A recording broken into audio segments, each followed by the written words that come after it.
தந்தை மகன் தூயாவியாரின் பெயராலே ஆமென். நம் ஆண்டவராகிய இயேசு கிறிஸ்துவின் அருளும் கடவுளின் அன்பும் தூய ஆவியாரின் நட்புறவும் உங்கள் அனைவரோடும் இருப்பதாக. ஓம் ஆன்மாவோடும் இருப்பதாக.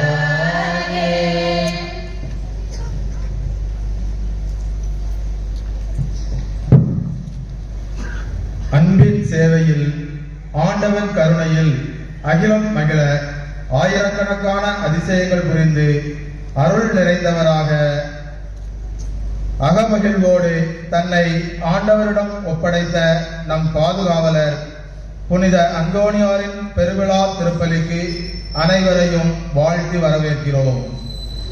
மகிழ்ச்சியும் நன்றியும் நிறைந்த இதயங்களுடன் புனித அந்தோணியாரின் புனிதத்துவ விழாவை கொண்டாட இந்த திருப்பலியில் கூடியுள்ளோம்.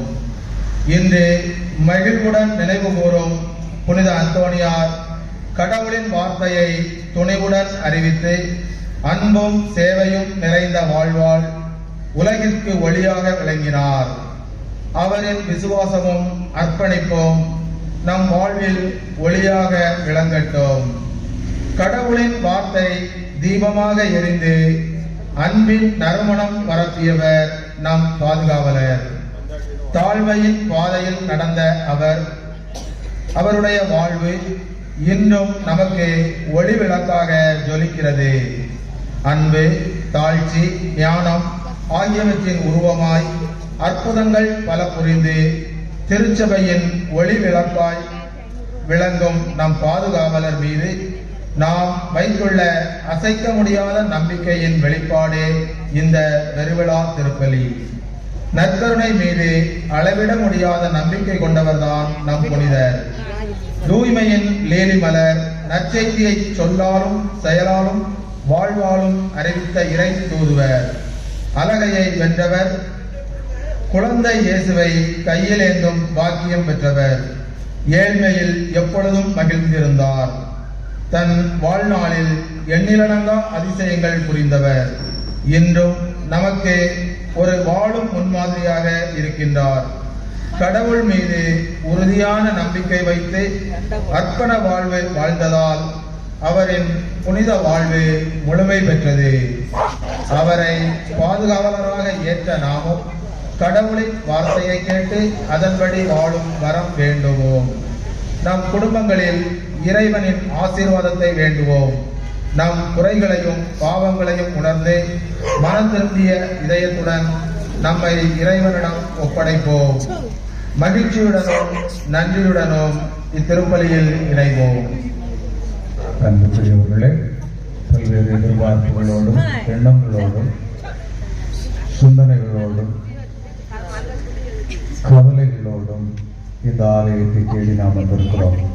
அந்தோணியார் தன்னுடைய பரிந்துரையால் நமது வாழ்வை வளப்படுத்த வேண்டும், செழுமைப்படுத்த வேண்டும். குறிப்பாக இன்று முதன்முறையாக ஆண்டவர் இயேசுவை திருவுடல் திரு இரத்தத்தை பெறுகின்ற இந்த குழந்தைகளுக்காக ஜெபிப்போம். அவர்கள் இறை நம்பிக்கையில் இன்னும் செழுமை பெற்று வாழ்நாள் முழுவதும் இறைவனுக்காகவே தங்கள் வாழ்வில் இறைவனை மட்டுமே முன்னிலைப்படுத்திய வாழ்வை அவர்கள் வாழ வேண்டும் என்று நாம் சிறப்பாக இந்த திருப்பலியில் மன்றாடுவோம். குறிப்பாக நமது ஊரிலிருந்து வெளிநாடுகளில் வெளியூர்களில் வேலை செய்கின்ற எல்லா மக்களும் குடும்பங்களும் புனித அந்தோணியாரின் பரிந்துரை பெற்று வளமாக வாழ வேண்டும் என்றும் சிறப்பாக மன்றாடி இந்த பணியில் பங்கெடுப்போம். எல்லாம் வல்ல இறைவனிடம்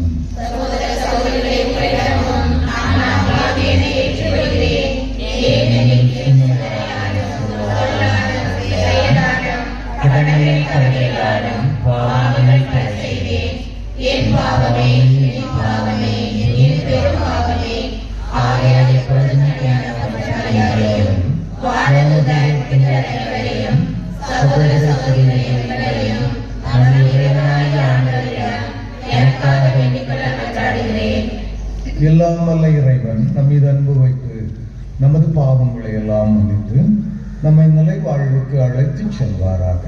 ஆமென்.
மன்றாடுவோமாக.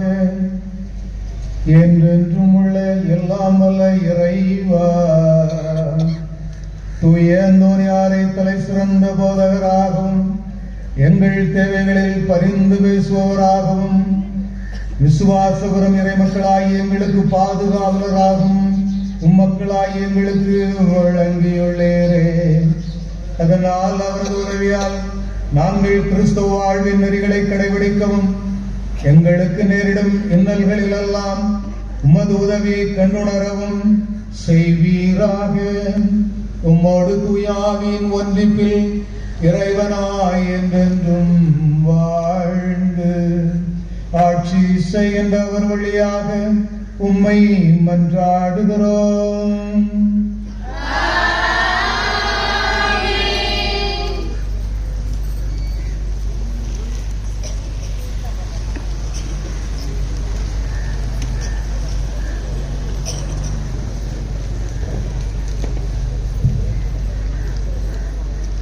முதல் வாசகம்.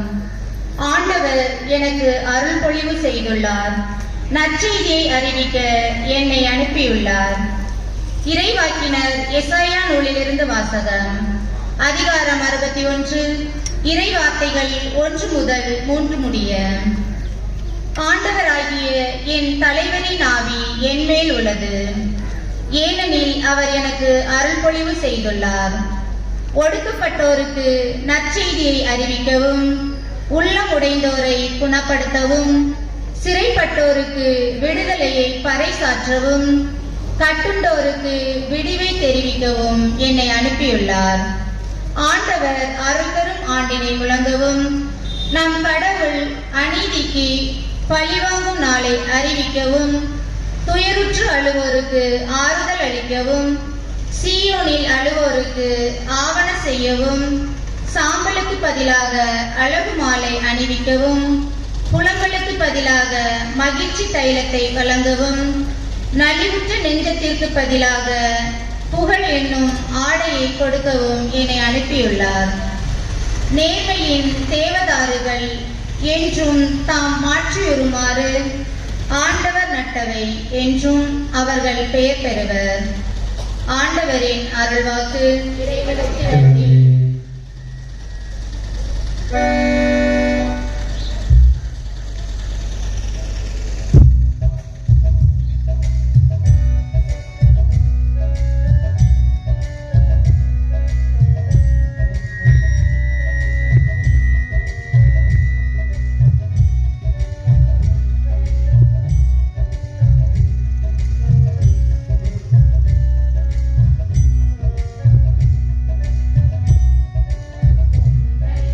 ஒரு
வாசகம். திருத்தூதர் பவுல் கொரிந்தியருக்கு எழுதிய முதல் திருமுகத்திலிருந்து வாசகம். அதிகாரம் 2, இறை வார்த்தைகள் 1 முதல் 5 முடிய. சகோதர சகோதரிகளே, கடவுளை பற்றிய மறைபொருளை அறிவிக்க நான் உங்களிடம் வந்தபோது மிகுந்த சொல் வன்மையுடனோ ஞானத்துடனோ வரவில்லை. நான் உங்களிடையே இருந்தபோது மெசியாவாகிய இயேசுவை தவிர, அதுவும் சிலுவையில் அறையப்பட்ட அவரை தவிர வேறு எதையும் அறிய வேண்டும் என்று நினைக்கவில்லை. நான் உங்கள் நடுவில் வலுவற்றவனாய் மிகுந்த அச்சத்தோடும் நடுக்கத்தோடும் இருந்தேன். நான் பறைசாற்றிய செய்தி ஞானத்தின் கவர்ச்சியான சொற்களில் அமையவில்லை, ஆனால் அது தூய ஆவியின் வல்லமையை எடுத்து காட்டுவதாக அமைந்தது. உங்கள் நம்பிக்கைக்கு அடிப்படை மனித ஞானம் அல்ல, கடவுளின் வல்லமையே. ஆண்டவரின் அருள்வாக்கு. இறைவனுக்கு நன்றி.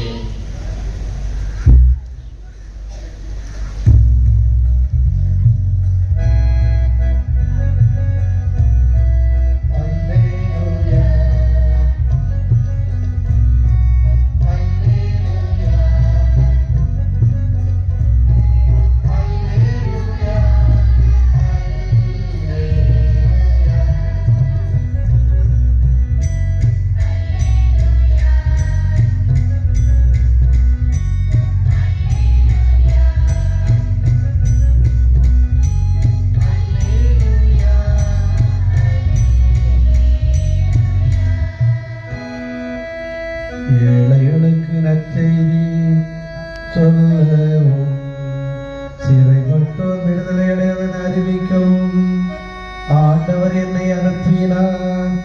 அல்லேலூயா, அல்லேலூயா.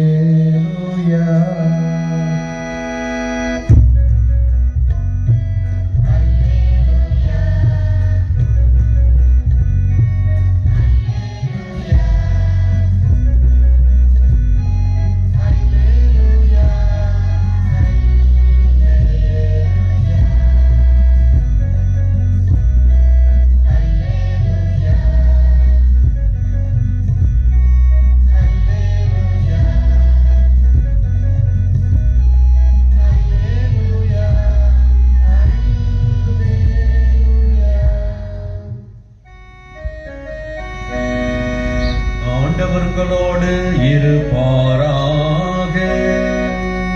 உம் ஆன்மாவோடும் இருப்பாராக. புனித லூக்கா எழுதிய தூய நற்செய்தியிலிருந்து வாசகம். ஆண்டவரே மாட்சி உமக்கே. அதிகாரம் 10, இறை வார்த்தைகள் 1 முதல். அக்காலத்தில் ஆண்டவர் வேறு 72 பேரை நியமித்து அவர்களை தாம் போகவிருந்த எல்லா ஊர்களுக்கும் இடங்களுக்கும் தமக்கு முன்பே இருவராக அனுப்பினார். அப்போது அவர் அவர்களை நோக்கி கூறியது: அறுவடை மிகுதி, வேலையாட்களோ குறைவு. ஆகையால் தமது அறுவடைக்கு தேவையான வேலையாட்களை அனுப்பும்படி அறுவடையின் உரிமையாளர்களிடம் மன்றாடுங்கள். புறப்பட்டு போங்கள். ஓநாய்களிடையே ஆட்டுக்குட்டிகளை அனுப்புவது போல் உங்களை நான் அனுப்புகிறேன். பணப்பையோ வேறு பையோ மிதியடிகளோ எதுவும் நீங்கள் எடுத்து செல்ல வேண்டாம். வழியில் எவருக்கும் வணக்கம் செலுத்தவும் வேண்டாம். நீங்கள் எந்த வீட்டுக்குள் சென்றாலும் இந்த வீட்டிற்கு அமைதி உண்டாகுக என முதலில் கூறுங்கள்.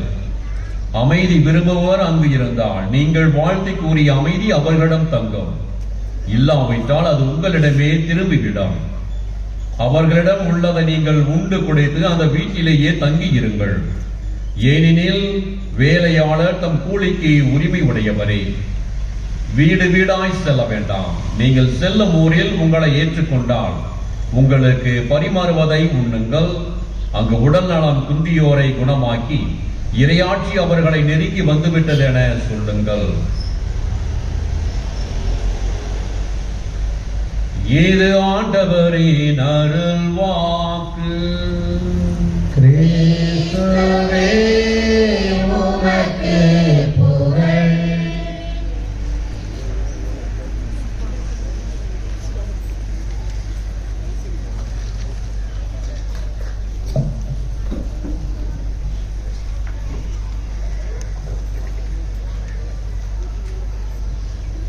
ஆண்டவர் இயேசுவில் அருமையானவர்களே, புனித அந்தோனியாரின் அன்பு பக்தர்களே,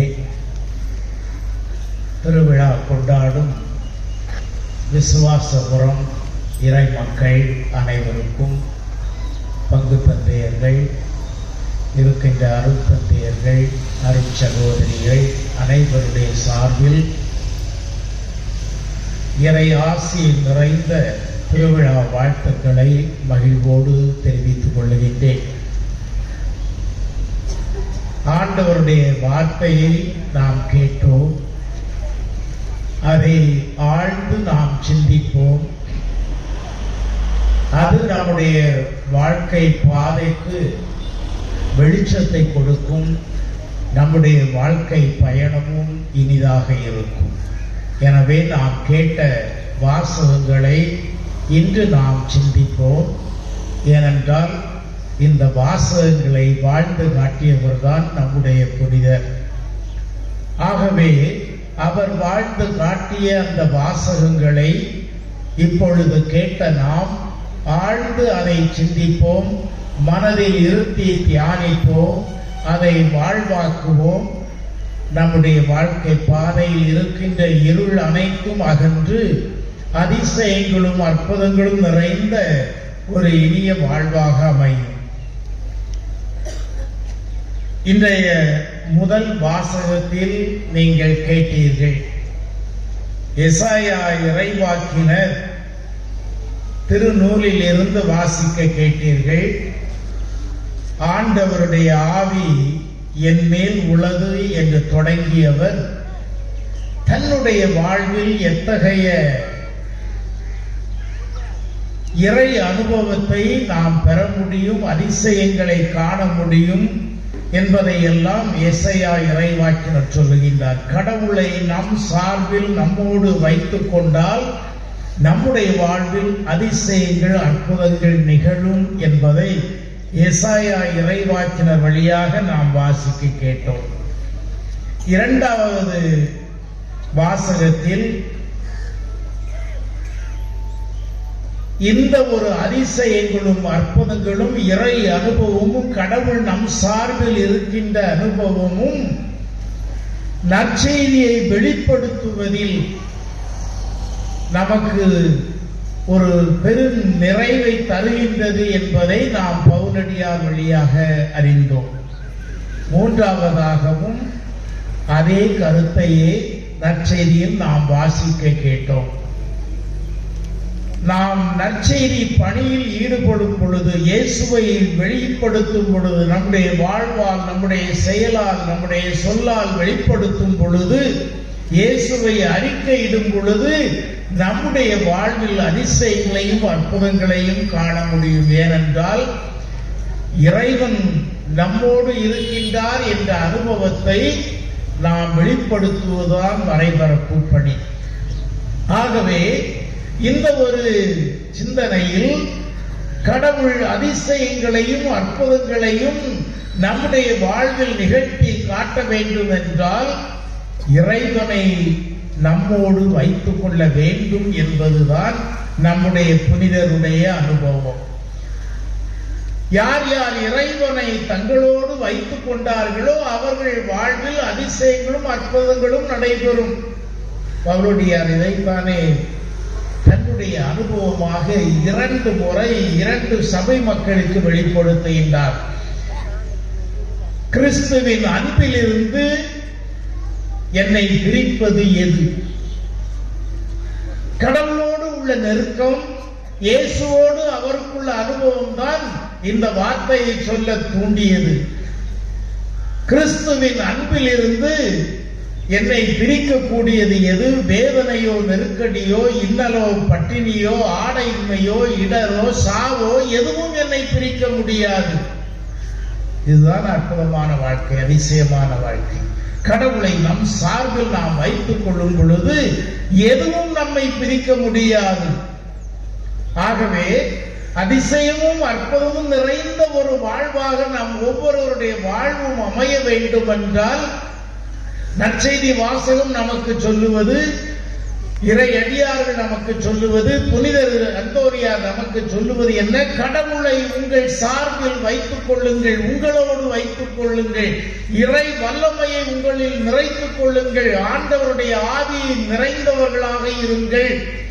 அப்பொழுது உங்கள் வாழ்வில் அதிசயங்களையும் அற்புதங்களையும் காண்பீர்கள் என்பதைத்தான் வாசகமும் நம்முடைய புனிதரும் நமக்கு சொல்லுகின்றார். நம் புனிதர் இன்றைக்கு நாம் கோடி அற்புதர் என்று சொல்லுகின்றோம். அதிசயங்களையும் அற்புதங்களையும் செய்கின்றவர் என்று அவரை பாராட்டுகின்றோம். அதற்கு காரணம் என்ன? கடவுளை தன் சார்பில் தன்னோடு வைத்துக் கொண்டார். எல்லா சூழ்நிலையிலும் இறைவனோடு உள்ள உறவில் என்றும் அவர் பின்வாங்கியதில்லை. ஆகவே கடவுளோடு தன்னை அவர் இணைத்துக் கொண்டார். எவ்வாறு? தன்னுடைய ஜெபத்தால் இறைவனோடு அவர் தன்னை இணைத்துக் கொண்டார். கடவுளுடைய வல்லமையை அவர் பெற்றிருந்தார் அவருடைய ஜெபத்தின் மூலமாக. நாம் அவருடைய வரலாற்றில் படித்திருப்போம், அவர் ஜெபத்தில் தன்னுடைய நேரத்தை கழித்தார் என்பது. இறைவனோடு கொஞ்ச நேரம், நமக்கு அதற்கு நேரம் இல்லாமல் போகின்றது. கடவுளோடு ஜெபிப்பதற்கு நமக்கு நேரம் இல்லை. எப்பொழுதெல்லாம் நாம் ஜெபிப்பதற்கென்று கொஞ்ச நேரத்தை ஒதுக்குகின்றோமோ ஆண்டவரோடு உள்ள உறவை நாம் அதிகமாக்கிக் கொள்ளுகின்றோம். கடவுளுடைய வல்லமை நமக்கு கிடைக்கின்றது. எனவே புனிதர் ஜெபத்தால் தன்னுடைய நெருக்கத்தை, ஆண்டவரோடு உள்ள நெருக்கத்தை அதிகப்படுத்திக் கொண்டார். இரண்டாவதாக நற்கருணை பக்தி. நேற்று அருமையாக மறையுரையில் சொன்னார்கள், நற்கருணை மீது அவருக்கு இருந்த பக்தி அதை வெளிப்படுத்தியது. பெரிய பணக்காரன் அந்த சவாலிட்ட பொழுது அவருக்கு இருந்த நற்கருணை பக்தி பற்றுதலை புனித அந்தோனியார் வெளிப்படுத்தினார். எனவே நற்கருணை பக்தி ஆண்டவரோடு நமக்குள்ள நெருக்கத்தை ஏற்படுத்தும். எப்பொழுதெல்லாம் திருப்பலியில் கலந்து கொண்டு நாம் நற்கருணை வாங்குகின்றோமோ அப்பொழுதெல்லாம் அந்த இறை உறவு மிகவும் நெருக்கமாகின்றது. கடவுளோடு நமக்குள்ள தொடர்பு மிகவும் உன்னதமாக மாறிவிடுகின்றது. ஏனென்றால் அவர் நம்முடைய உடலின் உடலாக இரத்தமாக அவர் மாறுகின்றார். எனவே நற்கருணை வாங்கும் போதெல்லாம் கடவுளோடு நமக்குள்ள நெருக்கம் அதிகமாகின்றது. நான் பலமுறை சொல்வது உண்டு, நற்கருணை வாங்கிய பொழுது நாம் என்ன செய்கின்றோம் என்று. மறையுரையில் மாலையில் சொன்னார்கள், ஒரு குருவானவர் சந்தேகப்பட்டார், கடைசியில் அது இயேசுவின் உடலாகவும் இரத்தமாகவும் இருக்கின்றது என்பதை ஆய்வுகள் உறுதி செய்கின்றன என்ற சான்றினை சொன்னார்கள். எந்த அளவுக்கு சான்றுகளை சொன்னார்கள் என்றால், இந்த பகுதி மருத்துவர்கள் இன்றைய காலகட்டத்தில் அதை இன்னும் அந்த நற்கருணை அங்கே இருக்கிறது, இன்றும் இருக்கிறது. எத்தனையோ 100 ஆண்டுகளுக்கு முன்னால் நடந்த ஒரு நிகழ்ச்சி, ஆனால் இன்றும் அந்த நற்கருணை இருக்கின்றது. அதை ஆய்வு செய்தவர்கள் இது இந்த பகுதி இயேசுவின் இதய பகுதியில் உள்ளது என்று குறிப்பிடுகின்றார்கள். ஆகவே ஒவ்வொரு முறை நாம் நற்கருணை உட்கொள்ளும் பொழுதும் என்ன நம்மில் நடைபெறுகின்றது என்றால், இயேசுவின் உடல் நம்மில் ஒரு உறுப்பாக மாறுகிறது. இந்த டிரான்ஸ்பிளான்டேஷன் எல்லாம் சொல்லுவார்கள், உண்மையிலே அது உண்மை. இந்த நற்கருணை அருமையான ஒரு டிரான்ஸ்பிளான்டேஷன். இயேசுவின் உடலின் பகுதி நம்முடைய உடலின் பகுதியாக மாறுகிறது. யார் யாருக்கு இந்த நோய் என்னுடைய இதயத்தில், என்னுடைய கிட்னியில் அல்லது என்னுடைய தலையில் இந்த பகுதி பாதிக்கப்பட்டு இருக்கின்றது என்று நினைக்கின்றீர்களோ, நற்கருணை வாங்கும் பொழுது இயேசுவிடம் வேண்டுங்கள், அவருடைய அந்த பகுதி உங்களில் மாற்றம் செய்யப்படும். ஆகவே கடவுள், இறைவன், இயேசு நற்கருணை வழியாக நம்மில் செயலாற்றுகின்றார், நம்மில் ஒரு மாற்றத்தை ஏற்படுத்துகின்றார், அதிசயத்தை ஏற்படுத்துகின்றார் என்பதை நாம் நம்ப வேண்டும். புனிதர் அதை நம்பினார். ஆகவே நற்கருணை மீது அவருக்குள்ள பற்று மிகுந்த நெருக்கத்தை ஏற்படுத்தியது. மூன்றாவதாக நற்செய்தி பணியை செய்தார். பெற்ற பெருவாழ்வை, பெற்ற அனுபவத்தை, இறை அனுபவத்தை பிறரோடு பகிர்ந்து கொள்ளும் பொழுதுதான் அது பல மடங்காக உயர்கின்றது. எனவே நம்முடைய மகிழ்ச்சி, நம்முடைய சந்தோஷம், நம்முடைய நிறைவு அதிகமாக வேண்டும் என்றால், நம்முடைய வாழ்க்கை தரம் நாளுக்கு நாள் உயர வேண்டும் என்றால் அதை பிறரோடு பகிர்ந்து கொள்ள வேண்டும். இறை அனுபவத்தால், கடவுளோடு உள்ள உறவால் நம்முடைய வாழ்வு உயர்வடைந்துள்ளது என்றால் அதை பிறரோடு நம்முடைய வார்த்தையால், பகிர்தலால் பகிர்ந்து கொள்ள வேண்டும். அப்பொழுதுதான் இன்னும் அது பெருகிக் கொண்டே போகும். ஆண்டவருடைய அற்புதங்களும் அதிசயங்களும் நாளுக்கு நாள் நம் ஒவ்வொருடைய வாழ்விலும் அதிகமாகிக் கொள்ள வேண்டும் என்றால் பிறரோடு பகிர்ந்து கொள்ள வேண்டும். எப்பொழுது நாம் பகிர்ந்து கொள்ளுகின்றோமோ அப்பொழுதுதான் உயர்வடைகின்றது. கணவன் மனைவியோடு, பெற்றோர் பிள்ளைகளோடு, குடும்பத்தார் உறவினர்களோடு, ஊரார் மக்களோடு பகிர்ந்து கொள்ளும் பொழுதுதான் நீங்கள் பெற்ற அந்த மகிழ்ச்சி, உங்களுடைய செல்வம், உங்களுடைய உடல் நலம் அனைத்தும் அதிகமாகின்றது. நாம் எப்பொழுது பகிர்ந்து கொள்ளவில்லையோ அப்பொழுதெல்லாம் அது தேங்கி விடுகின்றது, வளர்ச்சி குறைந்து விடுகின்றது, நாளடைவில் இல்லாமல் போய்விடும். எனவே அதிசயங்களும் அற்புதங்களும் நடைபெற வேண்டும் என்னுடைய வாழ்வில் என்று விரும்புகின்றவர்கள் அத்தனை பேரும் என்ன செய்ய வேண்டும் என்றால், நீங்கள் பெற்ற அந்த இறை அனுபவத்தை பிறரோடு பகிர்ந்து கொள்ள வேண்டும்.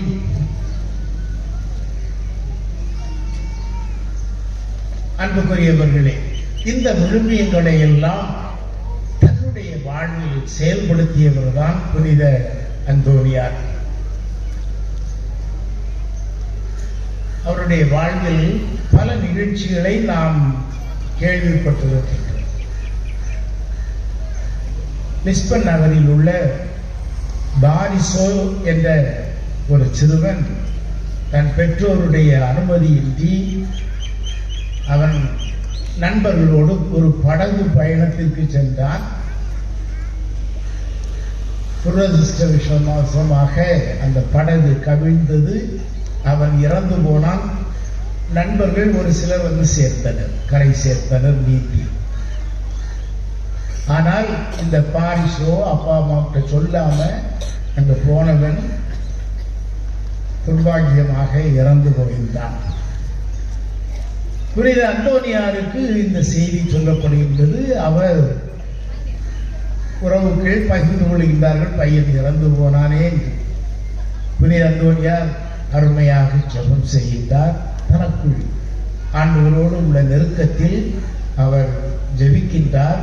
அந்த ஜெபத்தின் காரணமாக இந்த பாரிசோ மீண்டும் வாழ்வு பெறுகின்றான், உயிர் பெற்று எழுகின்றான். அதை உயிர் பெற்று எழுகின்றான் என்று சொல்லுவதற்கில்லை, அவன் அந்த ஒரு மயக்க நிலையில் இருந்து விடைபெறுகின்றான், மீண்டும் உயிர் பெற்று எழுகின்றான். இன்றைக்கு நவீன மருத்துவத்தில் சொல்லுகின்றார்கள், இது போல நிகழ்ச்சிகள் நிறைய நடைபெற்றுக் கொண்டிருக்கின்றது. செத்து போய்தான் சொல்லிடுவாங்க. ஆனா 2 நாள் கழிச்சு வீட்டில் வச்சிருக்கும் போதே முடிச்சு எடுத்துருவார். நிகழ்ச்சிகள் நடைபெறுகின்றன. ஆகவே இவையெல்லாம் நடைபெற காரணமாய் இருப்பது என்ன? அங்கே இறைவனுடைய ஆற்றல் செயல்படுகின்றது. புனித அந்தோனியாருடைய வாழ்விலும் இது போன்ற ஒரு நிகழ்ச்சி நடைபெற்றது. அதற்கு காரணம் என்ன என்றால், அவர் அந்த பையனுக்காக ஜெபித்தார், அந்த குடும்பத்திற்காக மன்றாடினார். ஆகவே அவருடைய ஜெபம் அந்த குடும்பத்தில் ஒரு பெரிய அதிசயத்தை, அற்புதத்தை செய்கின்றது. இரண்டாவதாக, நம்முடைய வாழ்க்கையில் நியாய உணர்வுகள், யதார்த்தமான வாழ்க்கை, கடவுளுக்கு ஏற்புடைய ஒரு வாழ்க்கை இருந்தால் அதிசயங்களையும் அற்புதங்களையும் காண முடியும். கடவுளை நம்மோடு வைத்துக் கொள்ள முடியும். நம்முடைய வாழ்க்கையில் நீதி, நியாயம், உண்மை இவை வெளிப்பட வேண்டும். ஒரு யதார்த்தமான வாழ்க்கை வெளிப்பட வேண்டும். அத்தகைய யதார்த்தமான வாழ்க்கை, கடவுளுக்கு சார்புடைய வாழ்க்கை, அவரை நம்முடைய சார்பில் வைத்துக் கொள்வதற்கு வேண்டிய வாய்ப்பை தரும். எனவே யதார்த்தமான வாழ்க்கை நாம் வாழ வேண்டும். நீதி, நியாயம், உண்மை, அன்பு, இரக்கம் இவற்றிற்கு மதிப்பளித்து நாம் நம்முடைய வாழ்க்கையை அமைத்துக் கொள்ள வேண்டும். அப்பொழுது கடவுள் நம் சார்பில் இருப்பார். யார் யார் இறைவனுக்கு ஏற்புடைய வாழ்க்கை, அவருடைய பண்புகளை, உண்மை, நீதி, அன்பு, இரக்கம் இவற்றை தங்களுடைய வாழ்க்கையில் கடைபிடித்து வாழ்கின்றார்களோ அவர்கள் சார்பில் கடவுள் இருப்பார். புனிதருடைய வாழ்க்கையில் இதைத்தான் நாம் பார்க்கிறோம்.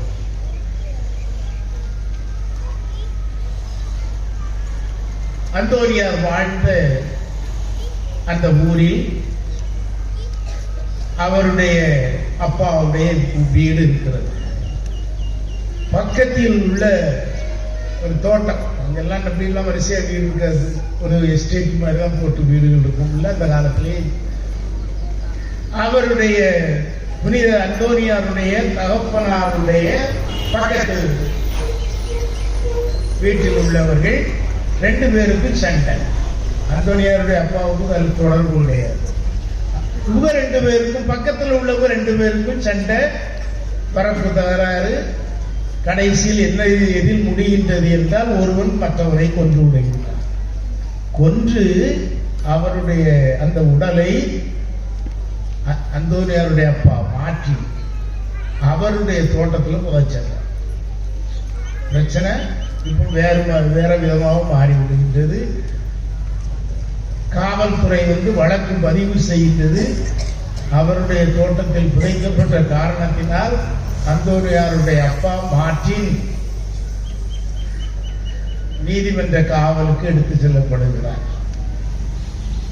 இவருக்கு ஒண்ணுமே புரியல, அந்தோனியாருடைய அப்பாவுக்கு ஒண்ணுமே புரியல. நாம யாரையும் அடிச்சு கொள்ளல, ஆனா நம்ம தோட்டத்துல புதைச்சிருக்குது, இந்த காரணத்திற்காக தன் மேல் வழக்கு நடக்கின்றதே என்று இந்த விவரத்தை அந்தோனியாரிடம் எடுத்து, தன்னுடைய மகன் அவனிடம் எடுத்து செல்கின்றான். எப்ப இப்படி நான் செய்யல,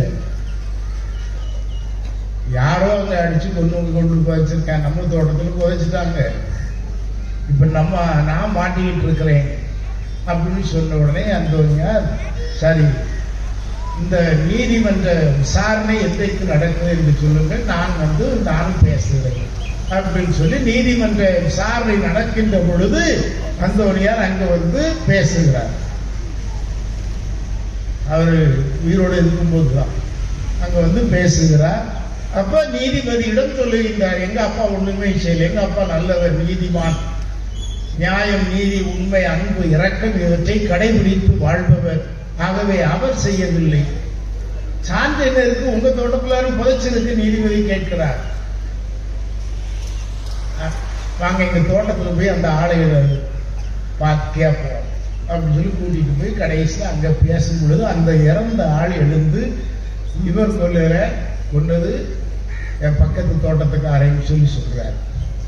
அன்புக்குரியவர்களே, அந்தோனியாருடைய வாழ்வில் நடந்த நிகழ்ச்சிகளில் ஒன்று இது எதை நமக்கு நினைவூட்டுகின்றது என்றால், நம்முடைய வாழ்வில் இறை பண்புகளை கடைபிடித்து வாழ்ந்தால், அன்பு, இரக்கம், நீதி, உண்மை, யதார்த்தமான ஒரு வாழ்க்கை நாம் வாழ்ந்தால் கடவுள் நம் சார்பில் இருப்பார், நமக்கு சான்று பகர்வார், நமக்கு பக்கபலமாக இருப்பார், அதிசயங்களையும் அற்புதங்களையும் நாம் காணச் செய்வார். ஆகவே நம்முடைய வாழ்வில் இந்த இரண்டாவது பண்பு நமக்கு இருந்தால் கடவுள் நம் சார்பில் நமக்காக போரிடுவார். மூன்றாவதாக, குடும்ப உறவுகள் சிறப்பாக அமைய வேண்டும். எந்த குடும்பம் உறவில் சிறப்பாக சான்று பார்ந்த வாழ்வு வாழ்ந்து கொண்டிருக்கின்றது, குடும்பங்களுக்குள் உறவு, கணவன் மனைவியிடையே பிரிக்க முடியாத பிரமாணிக்கமான ஒரு அன்புறவு, பெற்றோர் பிள்ளைகளிடையே பகிர்ந்து கொள்ளுகின்ற ஒரு நிலை, உறவுகளிடையே அருமையான வாழ்க்கை. இது போன்ற குடும்ப உறவு எங்கே இருக்கின்றதோ அங்கே கடவுள் இருக்கின்றார். கடவுளுடைய வல்லமை அங்கே வெளிப்படுகின்றது. கடவுள் அதிசயங்களையும் அற்புதங்களையும் காண செய்வார். அந்த வாழ்க்கையில் ஒரு நிகழ்ச்சி. ஒரு குடும்பத்தில் கணவன், மனைவி, ஒரு குழந்தை, சின்ன குழந்தை, கை குழந்தை, புதுசா திருமணம் முடித்தவர்கள் போல ஒரே ஒரு கை குழந்தை. ஆனா குடும்பத்தில் எப்பொழுதும் சண்டை, சந்தேகம்.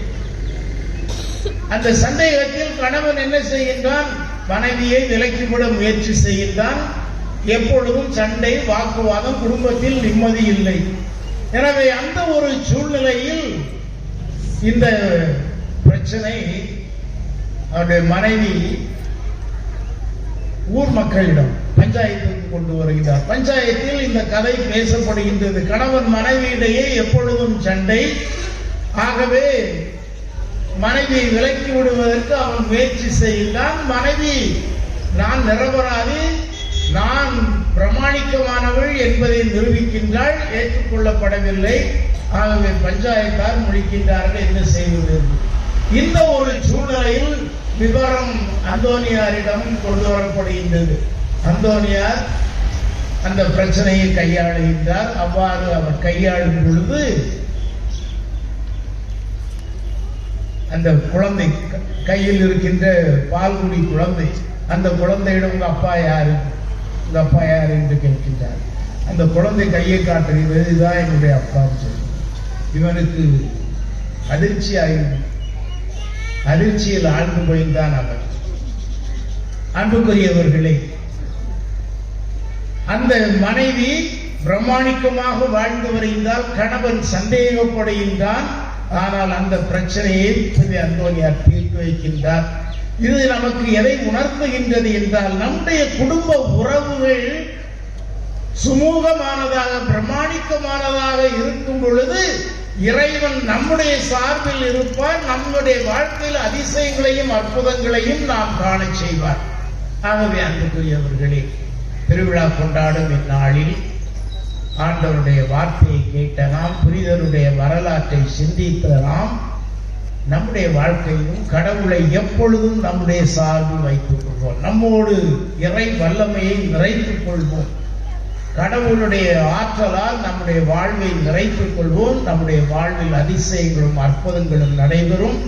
அதற்கு நாம் செய்ய வேண்டிய வழிமுறைகள், நம்முடைய வாழ்வு இறைவனோடு இணைந்த ஒரு வாழ்வாக இருக்க வேண்டும்.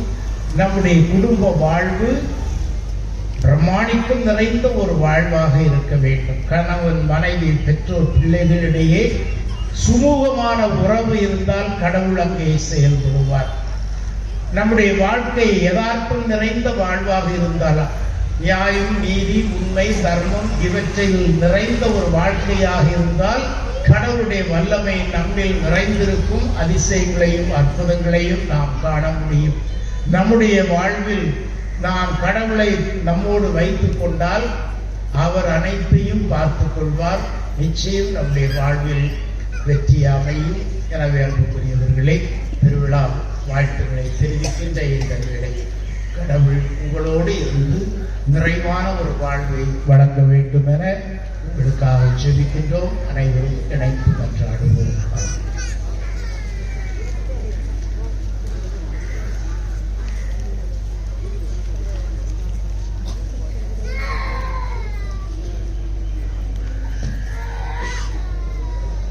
அனைவரும் எழுந்து நிற்போம். நம்முடைய இறை நம்பிக்கையை உறக்கப்பாடி வெளிப்படுத்துவோம்.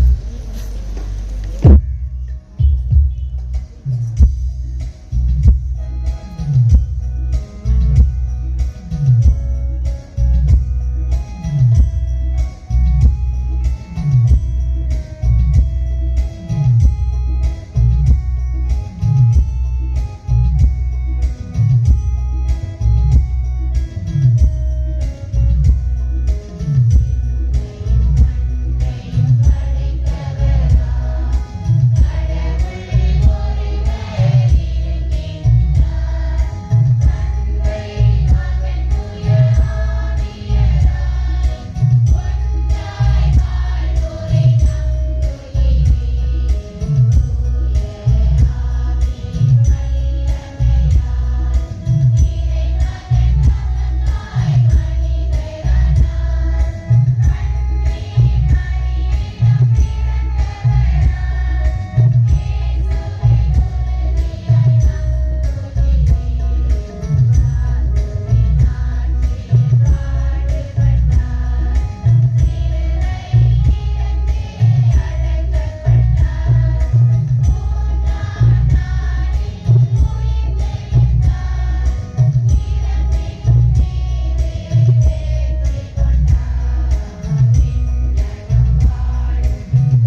நம்புங்கள், ஜெபியுங்கள், நல்லதே நடக்கும் என்பதுதான் தாரக மந்திரம் அந்தோனியார் ஆலயங்களில். அதே நம்பிக்கையோடு நம்முடைய உள்ளத்தில் உள்ள கவலைகள், எதிர்பார்ப்புகள், எண்ணங்கள் அத்தனையும் மன்றாட்டுகளாக புனித அந்தோனியார் வழியாக சமர்ப்பித்தோம்.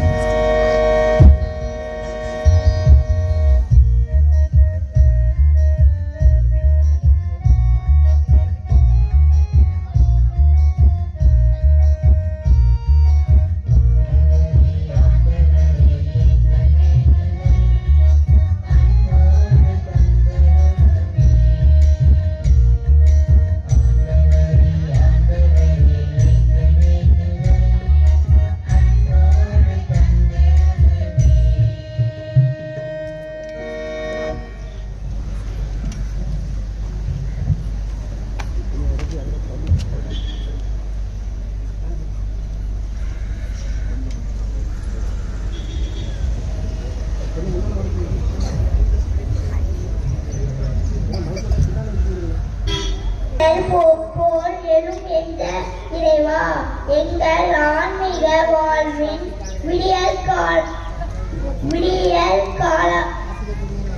விடியல்களாக துலக்கக் கூடிய திரு அவை தலைவர்களுக்காக நன்றி கூறுகின்றோம். அவர்கள் இறைவார்த்தையை போதிக்க கூடியவர்களாக மட்டும் அல்லாமல் அதனை தங்கள் வாழ்ந்து காட்ட கூடிய நற்செய்தி பணியாளர்களாக இவர்கள் வாழ அவர்களை தாங்க இறைவா உம்மை மன்றாடுகிறோம்.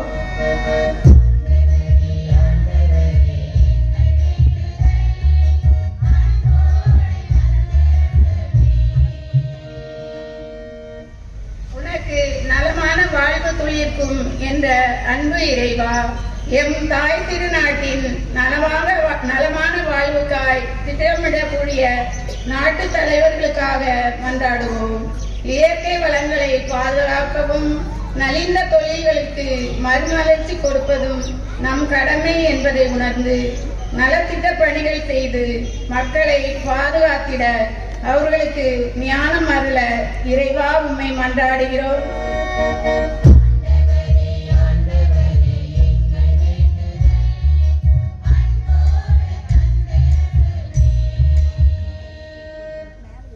ஆண்டவருக்கு அஞ்சுவோர் இருளில் ஒளியென மிளிர்வர் என்ற திருப்பாடல் பல்லவியை நாங்கள் நன்கு உணர்ந்து இறை அச்சம் என்பது ஞானத்தின் தொடக்கம் என்பதை அறிந்தவர்களாய் கடவுளின் ஞானமாகிய கிறிஸ்துவை ஒளியாக பெற்று உமக்கு ஏற்புடைய வாழ்வு வாழ தேவையான தூய்மை நிறைந்த உள்ளத்தை எங்களுக்கு கொடையாக தந்தருள வேண்டும் என்று இறைவா உம்மை மன்றாடுகிறோம்.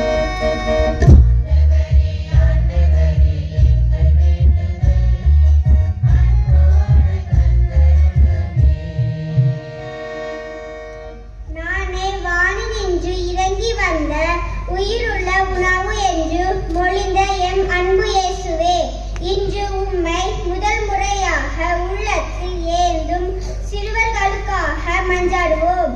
அவர்கள் இறை விசுவாசத்தில் வளர்ந்து இயேசுவின் உண்மையான சாட்சிகளாக வாழவும் நற்பண்புகளுடன் வளரவும் பாதுகாப்புடனும் மகிழ்வுடனும் வாழ உமது இறைஞானம் அருள இறைவா உம்மை மன்றாடுகிறோம்.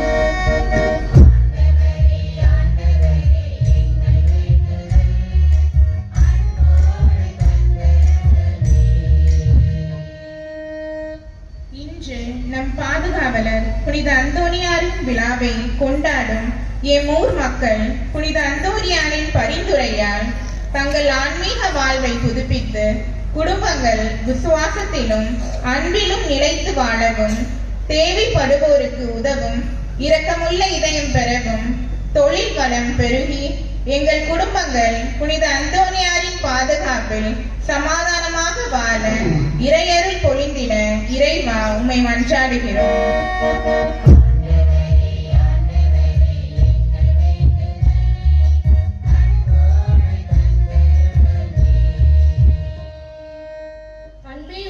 இறைவா, இன்று இத்திருவிழா திருப்பலியில் பங்கேற்கும் அனைத்து மக்களையும் மற்றும் திருப்பலி நிறைவேற்றும் அருட்தந்தையர்களை ஆசீர்வதியும்.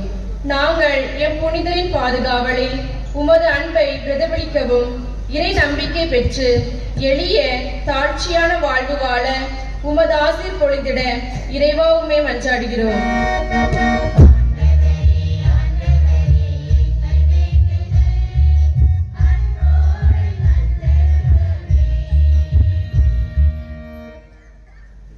சிறிது நேரம் மௌனமாக நம்முடைய தனிப்பட்ட தேவைகளுக்காக மன்றாடுவோம். பல்வேறு எண்ணங்கள் எதிர்பார்ப்புகளோடு இந்த திருவிழா நாளிலாவது நமக்கு நலம் கிட்டிவிடாதா, நாம் விரும்பி இருக்கிற எண்ணங்களெல்லாம் நிறைவேறாதா என்ற ஒரு எதிர்பார்ப்போடு வந்திருக்கிற நமக்கு புனித அந்தோனியார் சிறப்பாக பரிந்துரைத்து அந்த நலன்களை எல்லாம் நல்வாழ்வாக பெற வேண்டும் என்று சிறப்பாக மௌனமாக மன்றாடுவோம்.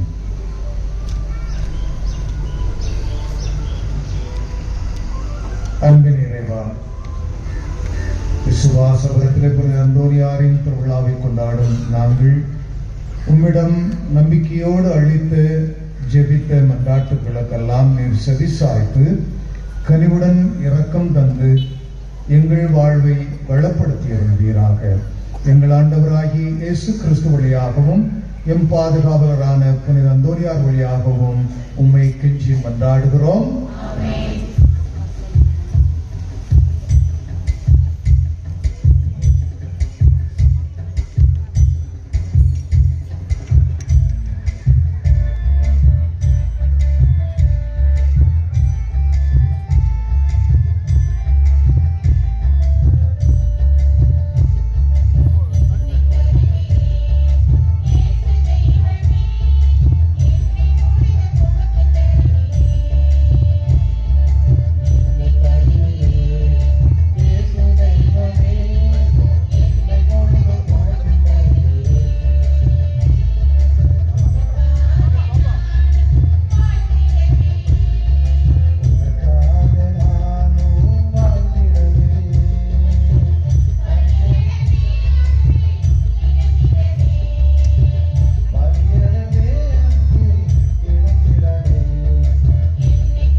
அன்புமிக்க சகோதர சகோதரிகளை நாம் அனைவரும் இணைந்து ஒப்புக் கொடுக்கின்ற இப்பலி எல்லாம் அல்ல தந்தையாகிய இறைவனுக்கு ஏற்றதாகும்படி ஜெபியுங்கள்.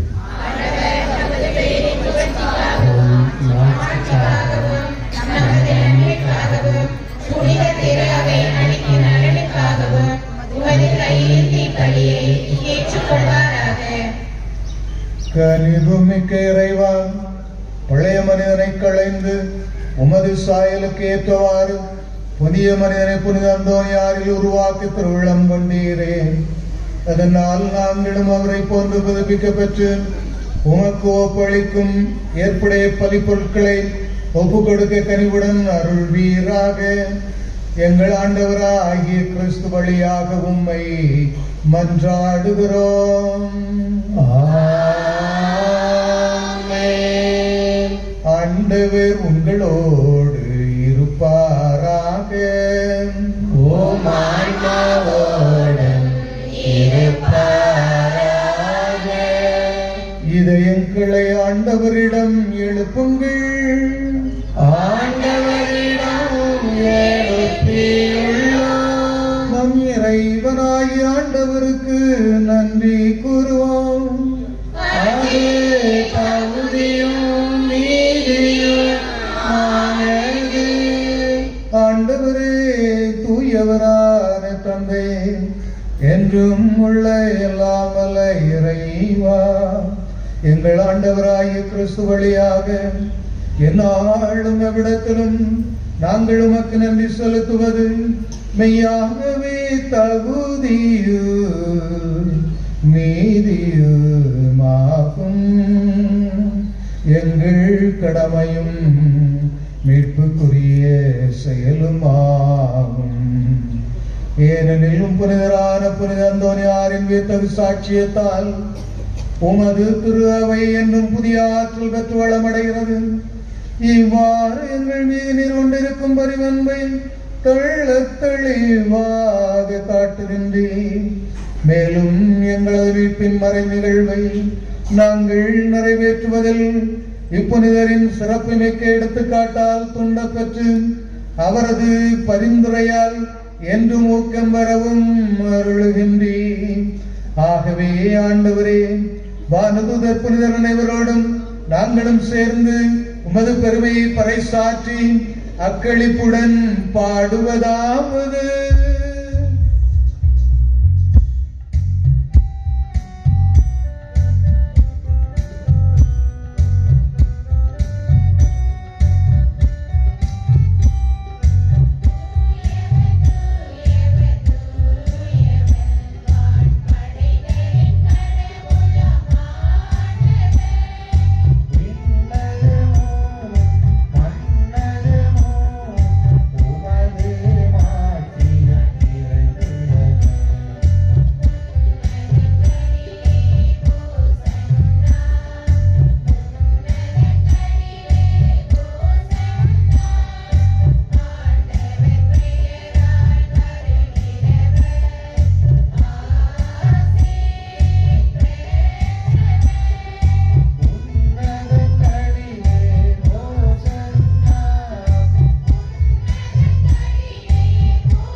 ஆண்டவரே, நீர்மையாகவே தூயவர்.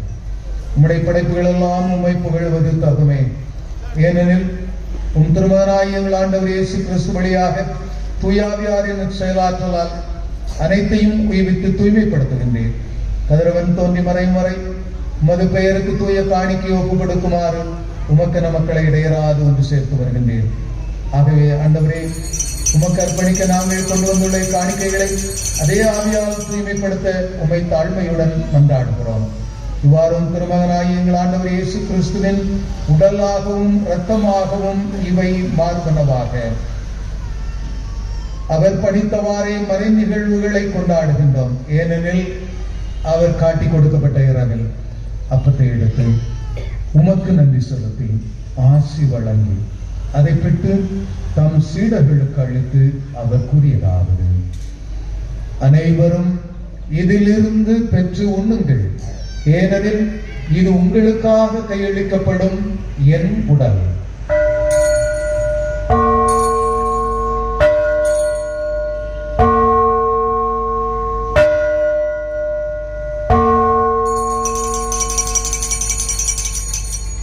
அவரிடமே இரவு விருந்தை அருந்தியவன் கிண்ணத்தையும் எடுத்து உமக்கு நன்றி செலுத்தி ஆசி வழங்கி அதை தன் சீடர்களுக்கு அளித்து அவர் கூறியதாவது: அனைவரும் இதிலிருந்து பெற்று பருகுங்கள், ஏனெனில் இது புதிய நிலையான உடன்படிக்கைக்குரிய என் இரத்தத்தின் கிண்ணம். இது பாவ மன்னிப்புக்கென்று உங்களுக்காகவும் பலருக்காகவும் சிந்தப்படும். இதை என் நினைவாக செய்யுங்கள்.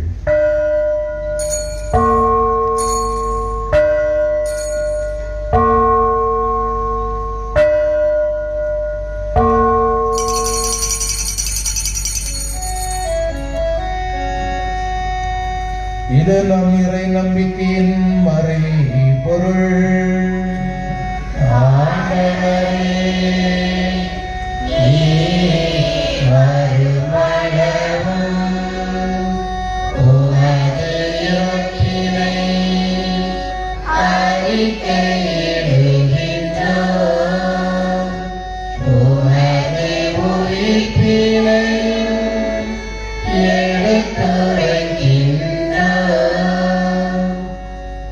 ஆகவே ஆண்டவரே, உம் திருமகனின் மீட்பளிக்கும் பாடுகளையும் வியப்புக்குரிய உயிர்ப்பையும் விண்ணேற்றத்தையும் நாங்கள் நினைவு கூறுகின்றோம். இவர் மீண்டும் வருவார் என எதிர்பார்த்திருக்கும் நாங்கள் இப்புனிதமான உயிருள்ள பலியை நன்றி செலுத்தி உமக்கு ஒப்புக் கொடுக்கின்றோம். உமது திரு அவையின் காணிக்கைகளை கண்ணோக்கி அருளுமை மன்றாடுகின்றோம். இப்பலியினால் நீர் உளங்கனே திருவிழமானீர். இவ்வாறு உடைய திருமகனின் திருவுடல் திரு ரத்தத்தால் ஊட்டம் பெறும் நாங்கள் அவருடைய தூய ஆவியால் நிரப்ப பெற்று கிறிஸ்துவுக்குள் ஒரே உடலும் ஒரே உள்ளமும் உடையவராக விளங்கச் செய்கிறார்கள்.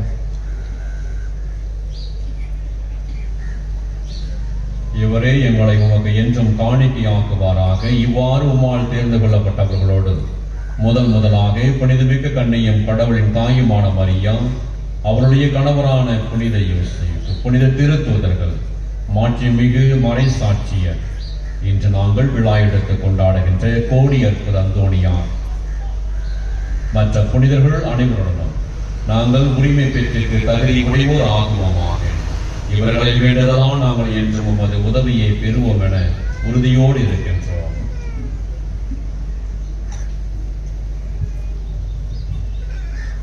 ஆண்டவரே, எங்களை உம்மோடு ஒப்புரவாக்கும் இப்பலி உலகிற்கெல்லாம் அமைதியும் மீட்பும் தர வேண்டுமென மன்றாடுகிறோம்.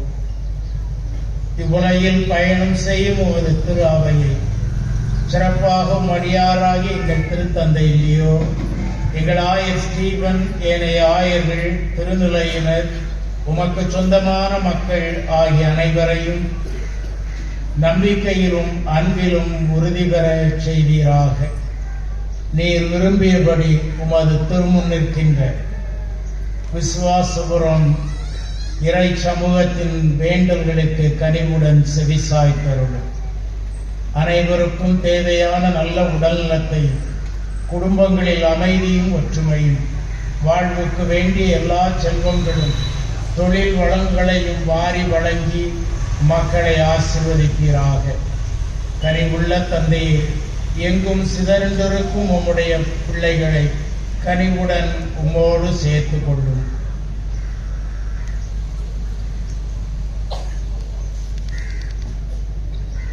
இறந்து போன எங்கள் சகோதர சகோதரிகளையும் உமக்கு வந்தவர்களாய் வாழ்ந்து உலகம் விட்டுச் சென்ற அனைவரையும் அது ஆட்சியில் கனிவுடன் ஏற்றுள்ளோம்.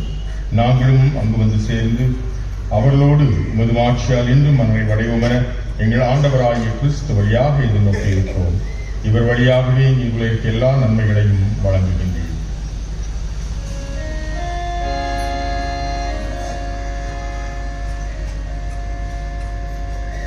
இவர் வழியாக இவரோடு இவரில் எல்லாம் வல்ல இறைவனாகிய தந்தையே, தூயாவின் ஒன்றிப்பில் எல்லா புகழும் ஆட்சியும் என்றென்றும் உமக்கு உரியதே.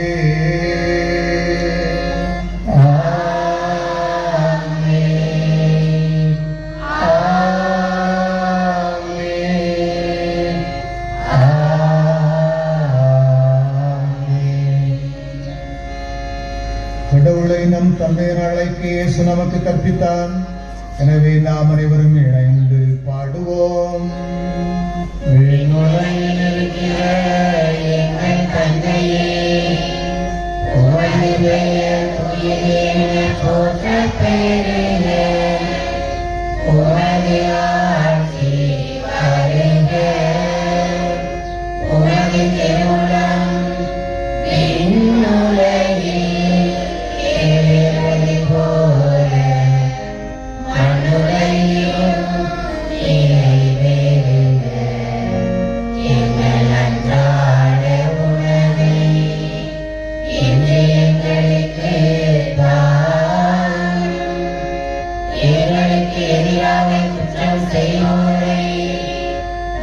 அவன் மன்னிப்பது போல எங்கள் குற்றங்களை மன்னியும், எங்களை சோதனைக்கு உட்படுத்தாதேயும், தீமையிலிருந்து எங்களை விடுவித்தருளும். ஆண்டவரே, தீமைகள் அனைத்திலும் இருந்து எங்களை விடுவித்து எங்கள் வாழ்நாளில் அமைதி கனிவுடன் அருள உம்மை மன்றாடுகிறோம். மது இரக்கத்தின் உதவியால் நாங்கள் பாவத்திலிருந்து எப்போதும் விடுதலை பெற்று யாதொரு கலக்கமுமின்றி நலமாயிருப்போமாக.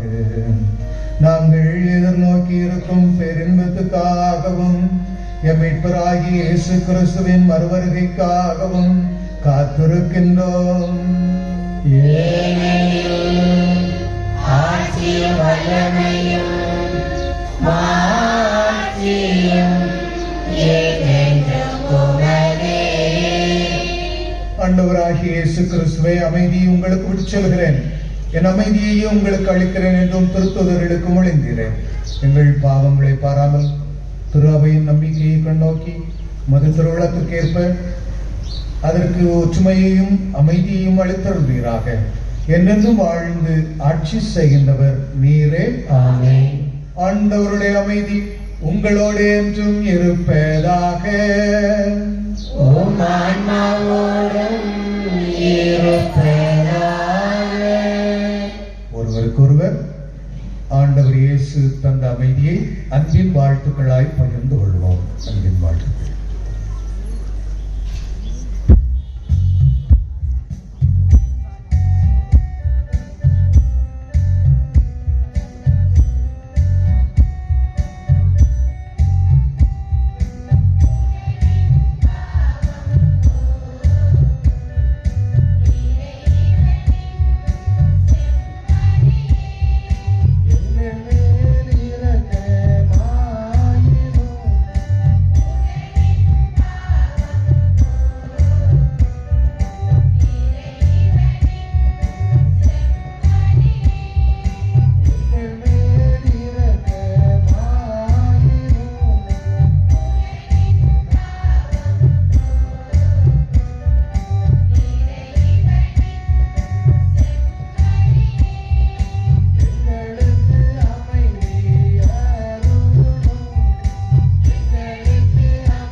அன்புக்குரியவர்களே, இதோ நம் ஆண்டவர் இயேசு கிறிஸ்து, இவரே உலகின் பாவங்களை போக்குகின்றவர். இந்த சமரியின் திருவிருந்துக்கு அழைக்கப்பட்ட நாம் அனைவருமே பேர் பெற்றோம்.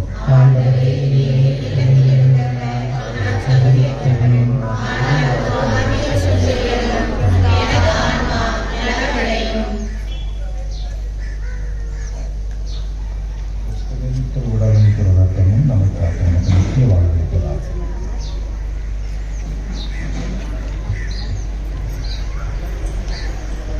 அன்பார்ந்தவர்களே, புதனன்மை இருக்கக்கூடிய சிறுவர் சிறுமியினுடைய பெற்றோர் மற்றும் அவருடைய நேர பெற்றோர் அவர்களோடு உடன் வந்து நற்கருணையை பெற்றுக்கொள்ள அன்போடு கேட்டுக்கொள்கிறேன்.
இறையேசுவில் அன்புக்குரியவர்களே,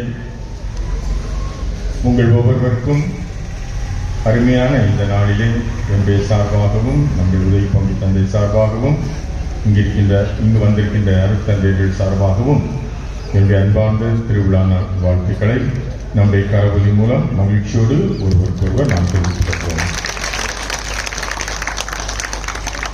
திருவிழா என்று சொன்னாலே மகிழ்ச்சி. அந்த மகிழ்ச்சியினுடைய உச்சக்கட்டமாக நாம் இந்த இடத்திலே அமர்ந்து இந்த ஆண்டு முழுவதும் இறைவன் நமக்கு புனித அந்தோனியார் வழியாக செய்த எல்லா உதவிகளுக்கு நன்றி செலுத்துகின்ற விதமாகவும் வரவிருக்கின்ற நாட்களிலும் மாதங்களிலும் ஆண்டுகளிலும் இறைவனுடைய பராமரிப்பும் அன்பும் புனிதர் வழியாக நமக்கு நிறைவாக கிடைக்கும்படியாகவும் நாம் இங்கே ஜெபித்திருக்கிறோம். நிச்சயமாக இந்த திருவிழா நமக்கு அர்த்தமுள்ள ஒரு விழாவாக, மகிழ்ச்சியை கொடுக்கக்கூடிய விழாவாக வருகின்ற காலங்களிலும் கூட எல்லா அருள் வளமும் பொருள் வளமும் பெற்று சிறப்பான நாட்களாக அமைய உங்கள் ஒவ்வொருவருக்காகவும் நாங்கள் ஜெபிக்கிறோம். நீங்களும் ஒருவருக்காக ஜெபிக்க உங்கள் அனைவரையும் நான் அன்போடு கேட்டுக்கொள்கின்றேன். அன்பார்ந்தவர்களே, நிச்சயமாக மகிழ்ச்சியாக இருந்தது. வழக்கமாக விசுவாசபுரத்திற்கு வருகின்ற பொழுது, வருகின்ற மக்கள் கூட்டத்தை பார்க்கின்ற பொழுதும், இந்த திருவிழா நாட்களில், அதுவும் கடைசி நாட்களில் உங்களை அனைவரையும் இந்த இடத்தில் சந்திப்பதிலும் பெரும் மகிழ்ச்சி அடைகின்றேன். குறிப்பாக தொழில் ரீதியாக, வேலையின் ரீதியாக நம் ஊரில் பிறந்த நம்முடைய மக்கள் வெளியிடங்களில் ஜொலித்துக் கொண்டிருக்கிறார்கள். தங்களுடைய திறமையால், தங்களுடைய உழைப்பால் பல்வேறு விதத்திலும் எல்லோருக்கும் முன்னுதாரணமாக இருந்து கொண்டிருக்கின்றீர்கள். ஆனாலும் பிறந்த இந்த இடத்தை மறக்கக்கூடாது என்று சொல்லி திருவிழா காலங்களில் இங்கு வந்து ஒற்றுமையோடு ஒரு குடும்ப விழாவாக, அர்த்தமுள்ள விழாவாக கொண்டாடி மகிழ்ந்திருக்கின்றீர்கள். எனவே உங்கள் அனைவரையும் நான் பாராட்டுகின்றேன். வெளி இடங்களில் இருக்கின்ற, வெளியூரில் வந்திருக்கின்ற நம் ஊர் சார்ந்த அத்தனை விசுவாசபுரம் இறை மக்களையும் நம்முடைய அன்பார்ந்த கரவொலி மூலம் பாராட்டி வாழ்த்தி உங்களை அன்போடு நான் வரவேற்கின்றேன். அன்பார்ந்தவர்களே, இந்த அருமையான நாளில் நமக்கு அருமையான நந்தி திருப்பலியை, திருவிழா திருப்பலியை தலைமையேற்று சிறப்பித்தவர்கள் அருட்தந்தை ஜெரால்டு குரூஸ் அவர்களுக்கும் அதே நேரத்தில் அருமையான ஒரு மறையுரையாற்ற வேண்டிய குருவானவர் கடைசி நேரத்தில் வர முடியவில்லை.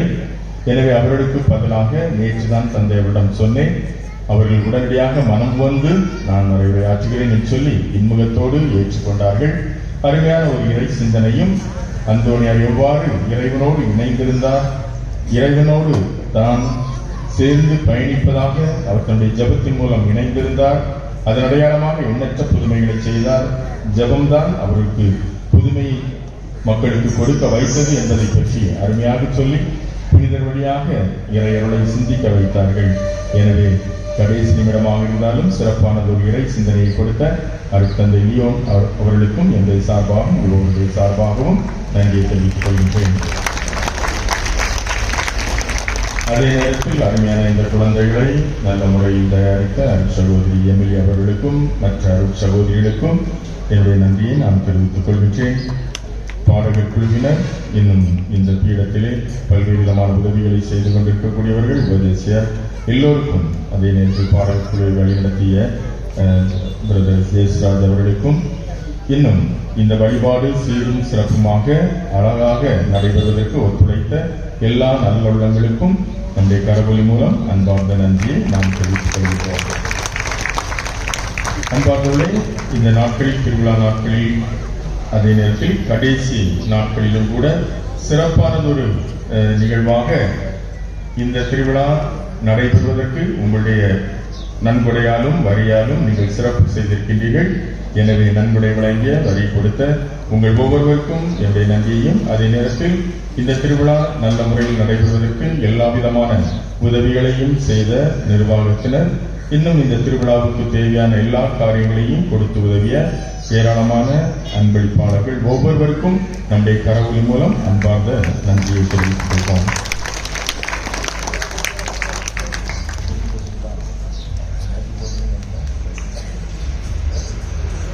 எனவே தந்தை அவர்களுக்கு நம்முடைய ஊர் மக்கள் சார்பாக கௌரவம் செய்ய முடியாது.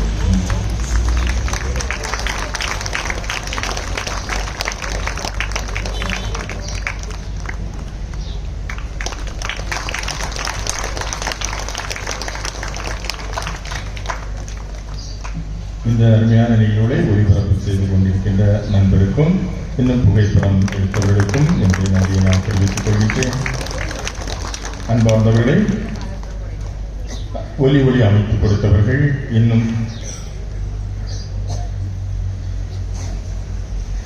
இந்த திருவிழா சிறப்பாக அமைய எல்லாவித ஏற்பாடுகளையும் செய்த எல்லா நல்ல உள்ளங்களுக்கும் என்னுடைய நன்றியை நான் தெரிவித்துக் கொள்கிறேன். அன்பார்ந்தவர்களே, சிறப்பாக இருந்தது. நம்முடைய ஊரில் நிறைவான பணிகளை நீங்கள் செய்து கொண்டிருக்கின்றீர்கள்.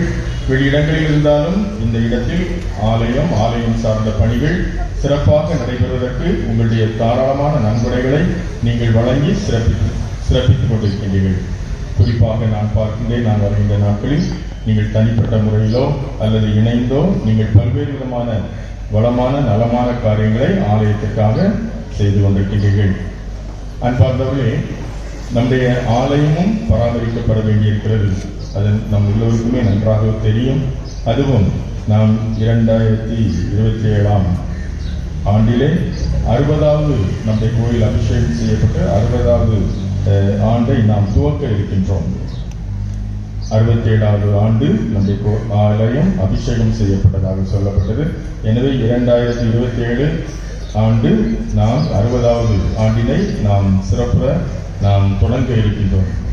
அந்த வகையில் நாம் பார்க்கின்ற பொழுது எல்லாவற்றையும் சிறப்பாக செய்கின்றோம்.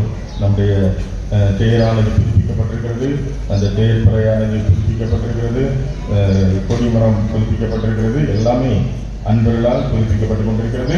அதே நேரத்தில் நம்முடைய ஆலயத்தையும் நாம் சற்று கவனத்தில் கொள்ள வேண்டியது அது ஒரு தலையாய கடமை. மழை நேரத்தில் கொடை பிடிச்சி தான் உட்கார்ந்து பூச வைக்கணும் போல இருக்கு. அந்த நேரத்தில் சில நேரங்களில் அது ஒழுகல் இருக்கிறது. அதே நேரத்தில் ஆங்காங்கே வெடிப்புகள் இருக்கிறது, சுவரில் வெடிப்புகள் இருக்கிறது பீடத்து பக்கத்தில். அது எல்லோருக்குமே தெரியும். எனவே அதை நாம் சரி செய்ய வேண்டியது நம்முடைய கடமையாக இருக்கிறது. ஏன்னா ஆலயம் அது அழகாக இருக்க வேண்டும். மற்ற வெளி இடங்கள்லாம் சிறப்பாக இருக்க வேண்டியது நான் மாற்று கருத்தும் இல்லை. ஆனால் வழிபாடு நடைபெறுவதற்கு, மக்கள் ஜெபிப்பதற்கு உகந்த இடம், புனிதர் வழியாக அருளையும் ஆசீர்வாதத்தையும் பெறுவதற்கு உகந்த இடம் ஆலயம். ஆலயத்தில் தான் திருப்பலி, வழிபாடுகள், திருவருட்சாதனங்கள் அனைத்தும் நமக்கு கொடுக்கப்படுகிறது. எனவே இந்த ஆலயத்தை நாம் முன்னிலைப்படுத்துவது முக்கியமான ஒரு காரணமாக அமைகிறது. எனவே பல மக்களும் என்ன கேட்டுக்கொண்டார்கள், நிர்வாகத்தினரும் கேட்டார்கள், மற்றவர்களும் கேட்டார்கள். நம்முடைய ஆலயம் புதுப்பிக்கப்பட வேண்டும். அதாவது அந்த ரிப்பேர் பார்க்கிறது எப்படிங்கிறதெல்லாம் பார்த்து அதை பற்றி பேச வேண்டும். ஆக 60வது ஆண்டை நாம் சிறப்பு செய்கின்ற அந்த நினைவாக புதுப்பிக்கப்பட்ட சிறப்பானது ஒரு ஆலயம் இருந்தது என்று சொன்னால் அது நிறைவானதாக இருக்கும். அதுல உங்களுக்கும் உடன்பாடு இருக்கும் என்று நினைக்கிறேன். ஏன்னா இதை அங்க சொன்னாங்க, அதனால உங்கள்கிட்ட நான் சொல்றேன்.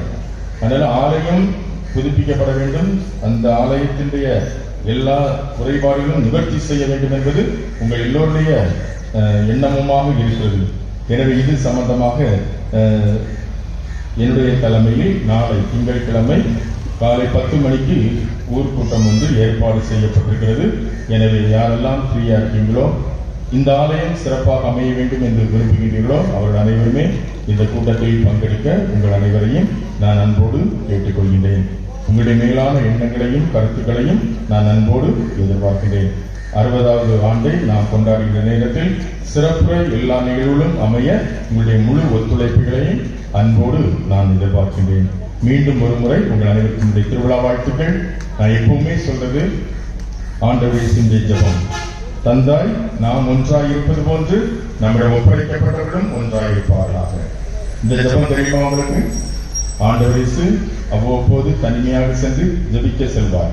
தந்தையோடு தன்னை இணைத்துக் கொள்வார். அப்பெல்லாம் அவர் ஜெபிக்கிற வார்த்தை, ஒற்றை வார்த்தை, தந்தாய் நாம் ஒன்றாய் இருப்பது போன்று நம்மிடம் ஒப்படைக்கப்பட்டவர்களும் ஒன்றாய் இருப்பார்களாக. அது யாராக இருந்தாலும் சரி, ஒன்றாய் இருப்பார்கள். அதுதான் இயேசுவினுடைய ஜெபம். அந்த ஜெபத்தை முன்னிலைப்படுத்தியவர் தான் நம்முடைய பாதுகாவலர். எனவேதான் அவரால் கோடி அற்புதங்களை செய்ய முடிந்தது. இன்றும் நமக்கு செய்து கொண்டிருக்கிறார். நாம் வணங்குகின்ற தெய்வம் இயேசு, அவர் நம்மை வாழ வைத்துக் கொண்டிருக்கிறார் என்பதில் நீங்கள் உண்மையான நம்பிக்கை கொண்டிருப்பீர்கள் என்று சொன்னால், நம்முடைய புனிதர் இந்த இடத்தில் நமக்கு அதிசயங்களையும் அற்புதங்களையும் ஆண்டவர் பெற்றுத் தருகிறார் என்பது உண்மை என்று சொன்னால், அதில் நீங்கள் நம்பிக்கை கொண்டிருப்பீர்கள் என்று சொன்னால், ஆண்டவர் இயேசுவின் ஜெபத்தை நாம் நம்மோடு இணைத்துக் கொள்வோம். தந்தாய் நாம் ஒன்றாயிருப்பது போன்று நம்முடைய ஒப்படைக்கப்பட்டவர்களும் ஒன்றாயிருப்போம். ஒன்றாயிருப்போம், நன்றாயிருப்போம், சிறப்பாக இருப்போம். அதுதான் ஆண்டவருடைய ஆசீர்வாதம் நமக்கு முழுமையாக பாதுகாவலர் வழியாக கிடைக்கக்கூடிய ஒரு அற்புதமான பொக்கிஷம். நல்லா இருங்க, சந்தோஷமா இருங்க. புனித பவுலடிகளார் சொல்வார், எப்பொழுதும் மகிழ்ச்சியாக இருங்கள், இடைவிடாது ஜெபியுங்கள், என்ன நேர்ந்தாலும் நன்றி செலுத்துங்கள். இதுதான் நம்முடைய தாரக மந்திரமாக இருக்கும். எப்பொழுதும் மகிழ்ச்சியாக இருங்கள், இடைவிடாது ஜெபியுங்கள், என்ன நேர்ந்தாலும் நன்றி செலுத்துங்கள். வளமோடும் சிறப்போடும் வாழ மீண்டும் ஒருமுறை அன்போடு உங்கள் அனைவருக்கும் திருவிழா வாழ்த்துக்களை உங்களுடைய கடவுள் மூலம் கூறி நிறைவு செய்கிறேன். அன்பார்ந்தோடு இது சப்பர பவனி முடிந்த பிறகு நற்கருணை ஆசீர்வாதம் நடைபெறும். நாளை மாலையில் திருக்குடும்ப சபையில் சிறப்பிக்கின்ற விதமாக மாலை ஆராதனை வழிபாடு நடைபெறும். நாளை திங்கட்கிழமை மாலை 6:30 மணிக்கு ஜெபமாலையும் அதனைத் தொடர்ந்து மாலை ஆராதனையும் நடைபெறும். செவ்வாய்க்கிழமை காலை 7 மணிக்கு ஜெபமாலையும் அதனைத் தொடர்ந்து திருக்குடும்ப சபை சார்பாக திருவிழா திருப்பலியும் நன்றி திருப்பலியும் அதனைத் தொடர்ந்து கொடியிறக்கமும் நடைபெறும். அதனைத் தொடர்ந்து அசன விருந்தும் நடைபெறும். அனைத்து நிகழ்வுகளிலும் கலந்து கொள்ள உங்கள் அனைவரையும் நான் அன்போடு கேட்டுக்கொள்கிறேன். நன்றி.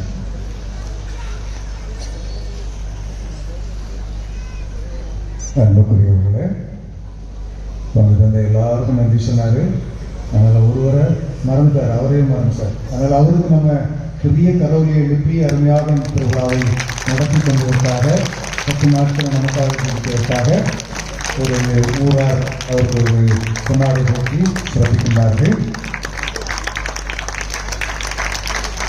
நன்றி தந்தையே. அவர் ஒரு சாதனையாளர், விஷயங்களில் ஒரு பெரிய ஆலயம் எழுப்பியிருக்கிறார். இது பல சாதனைகள் சொந்தக்காரர். அதே போல இந்த 2 நாட்களும் மிக அருமையான பாடல் குழு, மிக அருமை பாடல் குழுவை இயக்கிய திரு சேஷராஜ், உங்களுக்கு நன்றி. அருமையாக எங்கள் எல்லோரையும் ஜெபிக்க அழைத்தீர்கள், ஜெபிக்க வைத்தீர்கள். மேடைக்கு வாங்க, உங்களை சிறப்பிக்க ஆசைப்படுறாங்க.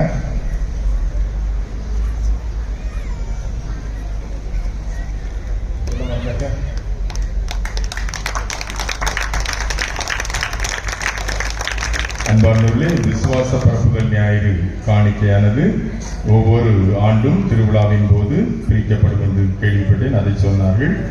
எனவே இன்று நீங்கள் வீடுகளில் இருக்கின்ற அந்த காரணத்தினால், அனைவருமே வீடுகளில் இருக்கிற காரணத்தினால் விசுவாச பரப்புதல் ஞாயிறு காணிக்கை பிரிப்பதற்காக நானும் உதவி பங்கு தந்தையவர்களும் உங்களை சந்திப்பதற்காக வருவோம். எனவே ரெடியா இருக்கீங்க. ஏன்னா உங்களால் முடிந்த உதவியை செய்யுங்க. நற்செய்தி அறிவிப்பு பணியில் என்னுடைய பங்கு என்பதை உணர்த்துகின்ற விதத்தில் உங்களால் முடிந்த எளிய காணிக்கையை அன்போடு எதிர்பார்க்கின்றோம். இன்று நாங்கள் உங்களுடைய வீடுகளை சந்தித்து மந்திரித்து அந்த விசுவாச பரப்புதல் ஞாயிறு காணிக்கையை பெற்றுக்கொள்வோம்.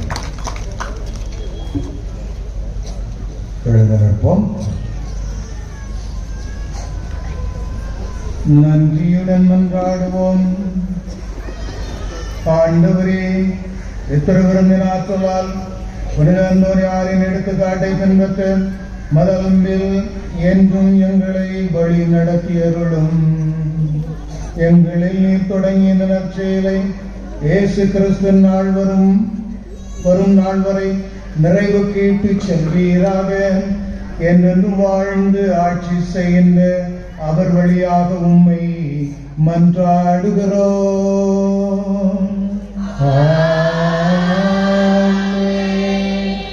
அன்பார்ந்தவர்களே, உண்மையிலே அதான் மறதி அதிகமாயிட்டுன்னு நினைக்கிறேன். முக்கியமான ஒரு நபருக்கு நான் நன்றி சொல்ல மறந்துட்டேன். யாருன்னு சொல்லுங்க பார்ப்போம். சின்ன பாடலுக்கு சரிதானே. அதுக்கு பிறகு தான் யோசித்து பார்த்தாங்க, இந்த மரமண்டையில் ஏதோ ஒன்று தப்பாக அப்படின்னு சொல்லிச்சு. கடைசியில் முக்கியமாக என்னோடு இணைந்து பயணித்துக் கொண்டிருக்கிறவர்கள், பணி செய்து கொண்டிருக்கக்கூடியவர்கள், எப்பொழுதும் உடனிருந்து எல்லா விதத்திலும் உறுதுணையாக இருக்கக்கூடியவர்கள் நம்முடைய உதவி பங்கு தந்தை அவர்கள். எனவே அவர்கள் எல்லா ஏற்பாடுகளையும் திருவிழா காலகட்டத்தில் சிறப்பாக செய்தார்கள். எனவே அவர்களுக்கு சிறப்பாக நன்றி செலுத்துவது என்னுடைய கடமை. அதனாலதான் ஒருவேளை இப்படி நன்றி சொல்வதற்கு ஒரு வாய்ப்பு கிடைக்கும் நினைக்கிறேன். அப்படி சிறப்பாக நன்றி செலுத்தும் போது அது கொஞ்சம் வெயிட்டா இருக்கும்னு நினைக்கிறேன். அதனால தந்தை அவர்களுக்கு என்னுடைய சார்பாகவும் உங்கள் ஒவ்வொருடைய சார்பாகவும் என்னுடைய அன்பார்ந்த நன்றியை என்னுடைய கடவுள் மூலம் அன்போடு தெரிவித்துக் கொள்கிறேன்.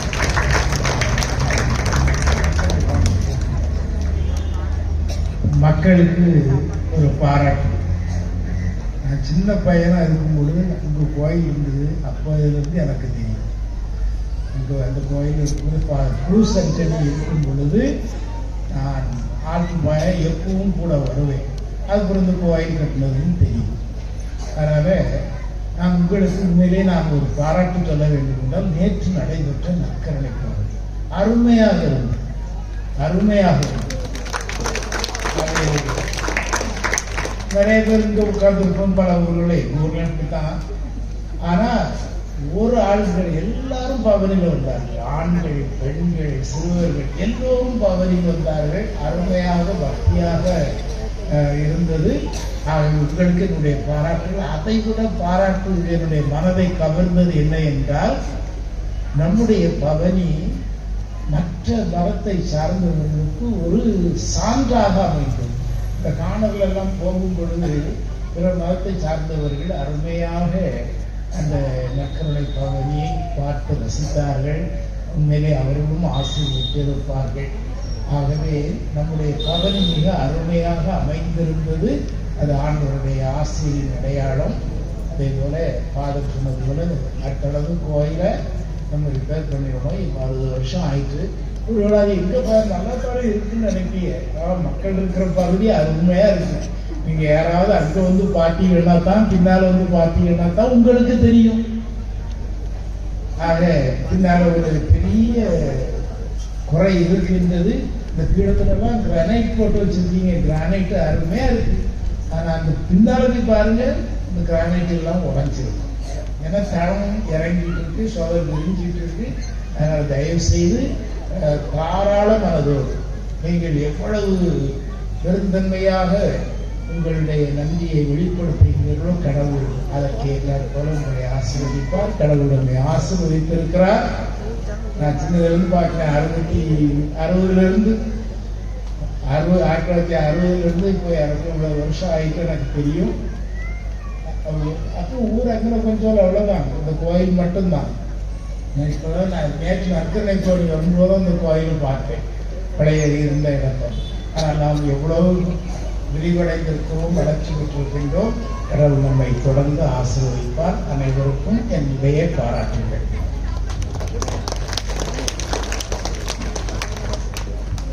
ஆண்டவர் உங்களோடு இருப்பாராக. உம் ஆன்மாவோடும் இருப்பாராக. இத்திருவிழா நாளிலே இறைவன் நம் புனிதர் வழியாக நமக்கு தரும் சிறப்பு ஆசீர்வாக தலை வணங்கி மன்றாடுகிறோம். புனிதர்களின் மாட்சி மக்களிப்புமான இறைவன் அவருடைய சிறப்பு மிக்க வேண்டுதலால் உங்களுக்கு வலுவூட்டி உங்கள் மீது தமது முடிவில்லா ஆசியை பொழிவாராக.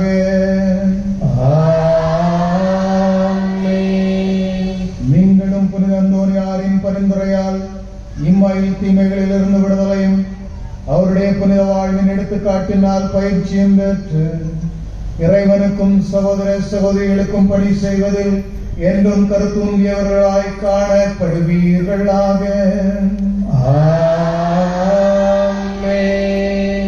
இவ்வாறு மக்கள் புனித அந்தோனியாரோடு விண்ணக புனிதர் கூட்டத்தில் இணைந்து முடிவில்லா அமைதி வருவதைக் கண்டு அகமகிழும் திரு அவையின் பிள்ளைகளாகிய நீங்கள் அனைவரோடும் வான்மீட்டின் மகிழ்ச்சியை அடைவீர்களாக. எல்லாம் வல்ல இறைவன் தந்தை மகன் தூயாவி உங்கள் மீது இறங்கி உங்களை ஆசீர்வதித்து வளப்படுத்தி உங்களோடு என்றும் தங்குவாராக.